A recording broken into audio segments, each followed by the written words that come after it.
Light बंद नहीं नहीं नहीं इनका लाइट।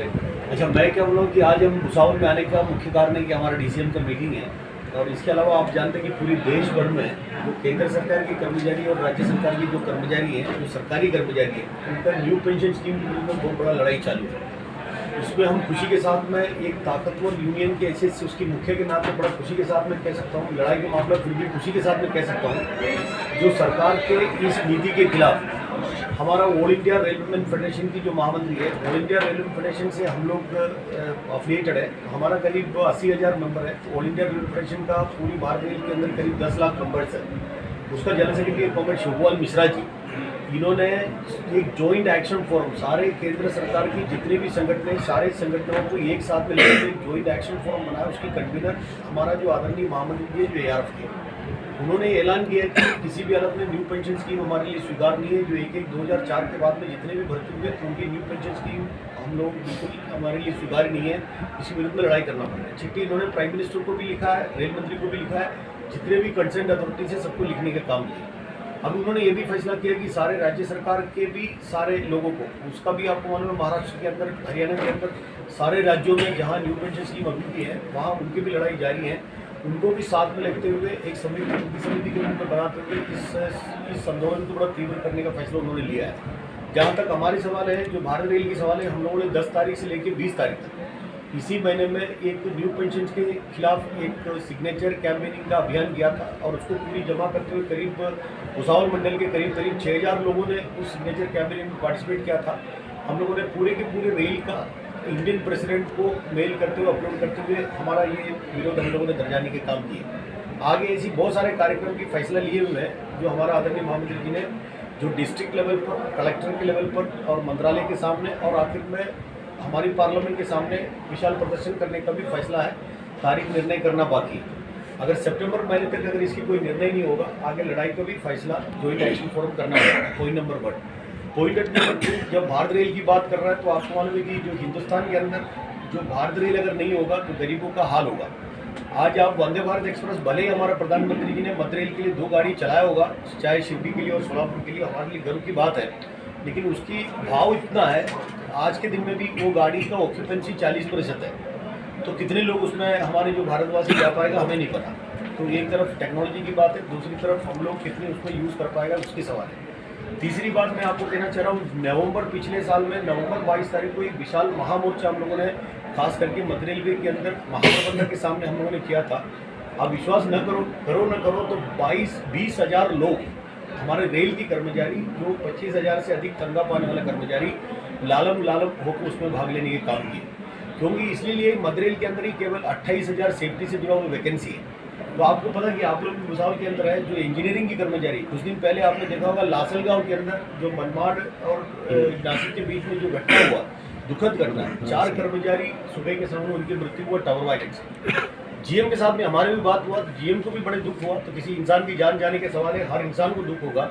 जीएम भी कह रहा था कि किस बात के लिए हुआ, किस बात के लिए, उसका मुख्य कारण है हमारे पास कर्मचारी की संख्या कम है।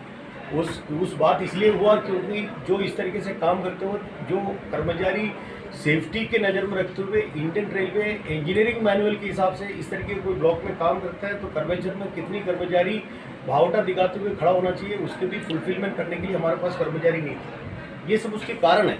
अब उसको उनके लिए एक तरफ है, तो मेरा कहने का मतलब वैकेंसी जिस प्रकार, तो 20 तारीख को हम लोगों ने नवंबर में जो मोर्चा किया, तो उसके अंदर एक मुद्दा था 28,000 वैकेंसी जो मध्य रेल के अंदर, मैं मध्य रेल की बात कर रहा हूँ, भारत रेल की बात नहीं कर रहा है। तो किसी MP MLA ने पूछा तो उसके जवाब में धानवे साहब ने जवाब दिया था कि 28,000 वैकेंसी पिछले साल में उन्होंने कहा था कि मध्य रेल के अंदर है, और हर महीने के अंदर हर मंडल के अंदर करीब 150 से अधिक कर्मचारी सुपरएनुएशन सेवानिवृत्त होगा। तो आप समझ सकते कि कितनी संख्या बढ़ रहा है। तो हम लोग उस महामोर्चा करने के बाद कम से कम मध्य रेल के अंदर 11,500 लोग इस अप्रैल महीने के अंदर भर्ती हो रहा है। लेकिन 11,500 आने के बाद भी मुझे लगता है फिर भी 20,000 से अधिक वैकेंसी होगा, क्योंकि सुपरएनुएशन में सेवानिवृत्ति होकर लोग जाते रह रहे हैं। तो हम लोग किसी भी कार्यक्रम के लिए हम लोग को लगता है आंदोलन के बगैर चलने वाला नहीं है। सरकार से अगर भर्ती करने की बात करेगा तो वो कहते हैं कि क्लास 4 कर्मचारी को हम भर्ती नहीं करेंगे, आउटसोर्स करेंगे। आउटसोर्स क्यों करना चाहते हैं, बहुत बड़ा विषय, क्योंकि उसमें मीडिया का सहायता लगेगा। क्योंकि पहले जो हमारा रेल के अंदर जो कर्मचारी कर रहा था, जो भुसावल स्टेशन के अंदर भी सफाई करने के लिए जो कर्मचारी हुआ करता था, जो हमारा भारतीय रेल की कर्मचारी हुआ करता था, उसके कम से कम जो मिनिमम जो वेजेस है 25,000 के ऊपर मिलते थे। आज उसी पे जगह पे सरकार आउटसोर्स करके किसी ठेकेदारी कर्मचारी को लगाना चाहता है। उस बेचारे को मुझे नहीं लगता कि महाराष्ट्र राज्य सरकार की या केंद्र सरकार की जो न्यूनतम वेतन जो नियमानुसार मिलना चाहिए वो भी मिलता होगा। मुझे शंका है नहीं मिल रहा, क्योंकि वो सोचता होगा कि 25,000 की जगह में 3 लोगों को इस्तेमाल किया जा सकता है।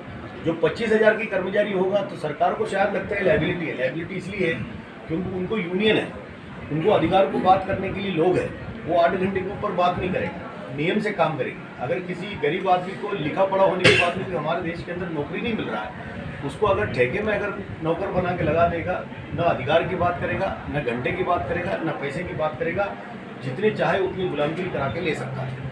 तो ये सब चीज़ पे सारे चीज़ों में हमारी विरोध है। दूसरा, आपको मालूम है जितनी प्राइवेटाइजेशन के बारे में बात करता है, जो सरकार तो कहते हैं कि हम प्राइवेटाइज नहीं करेंगे, लेकिन परसों आपके मीडिया के जरिए हमने पढ़ा, आपको मालूम है कि 200 वंदे भारत एक्सप्रेस जो light weight Vande Bharat express जो स्लीपर मोड का बनाने जा रहा है, उसकी टेंडरिंग हो चुका है। तो आल्स्टम कंपनी जैसा जो कंपनी है सीमेंस, वो उसमें पार्टिसिपेट कर रहा है। मतलब ये खुल्लम हमको समझ में आ रहा है कि हमारा ICF जो इंटीग्रेटेड कोच फैक्ट्री जो चेन्नई के अंदर है, ये इसका मतलब ये गाड़ी नहीं बना पाएगी। ये गाड़ी 130 करोड़, उसके अंदर आपके मीडिया के अंदर ही लिखा है, उसकी एक गाड़ी का कीमत 130 करोड़ होगा।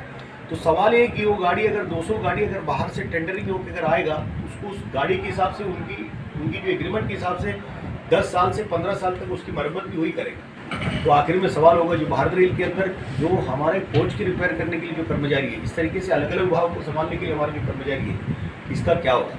तो उसकी हमें ऐसा लगता है कि आने वाले दिनों में भारतीय रेल एयर इंडिया लोग, इसलिए हमारा शक्ति प्रदर्शन का मतलब है केवल न्यू पेंशन स्कीम ही नहीं है। जो भारतीय रेल के अंदर इस तरीके से लगने वाली सारे बीमारियों के लिए एक हम लोगों का तरफ से एक संगनाद भी है, भाई इसको नहीं रोका तो भारतीय रेल के अंदर हड़ताल होगा। और हड़ताल होगा सबसे आगे हमारे यूनियन रहेगा, लाल झंडे की यूनियन रहेगा, इसमें कोई सवाल। सर, आप जिस तरह बता रहे हैं कि आपके यूनियन जो है मजलूमों की आवाज़ बन रहा है,